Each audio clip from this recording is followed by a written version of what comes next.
Satu lagi saya mau sampaikan, saya mohon kepada seluruh para birokrasi, para OPD dan seluruh jajarannya.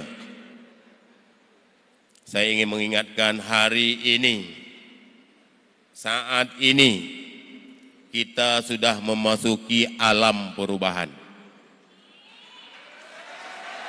Pertanyaan saya kepada para OPD, kepada para jajaran daripada OPD semuanya, apakah Anda sudah siap memasuki masa perubahan?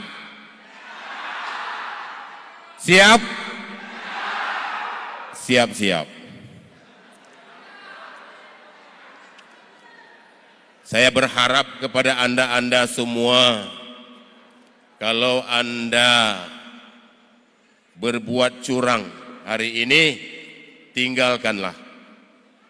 Uronyo kajet piuh, don-donyo menyona, pemantau yang akan berbuat salah, uronyo mentobat. Beli ulang, beli nu ulang.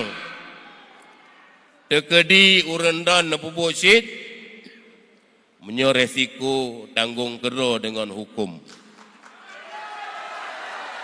Uronyo, gertanyo tatamong keno adalah semata-mata memang untuk tabri yang terbaik kepada seluruh rakyat Aceh Besar, insyaAllah. Tak lupa, tak akui lagi gertanyo uronyo, gertanyo adalah masyarakat petani, 60% masyarakat Aceh Besar petani. Tapi sayang, otakalon gedanyo Aceh Besar tinggal bak bineh provinsi, tapi otakalon i laumong hana. Jadi uronyo gedanyo harus kerja keras untuk membantu supaya masyarakat mendapatkan hak-haknya sebagai masyarakat. Mungkin nyo mantong yang julun sampaikan, kemudian mohon doa dan restu daripada don-donyo mandum dan seluruh masyarakat Aceh Besar ke kamu.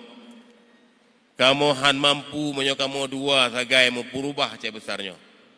Kamu ingin semua elemen yang ada di Aceh Besar untuk bersama-sama berpartisipasi kedanyo untuk tabangun, tarobah Aceh Besarnya buno supaya ada perubahan yang God kuku insyaAllah.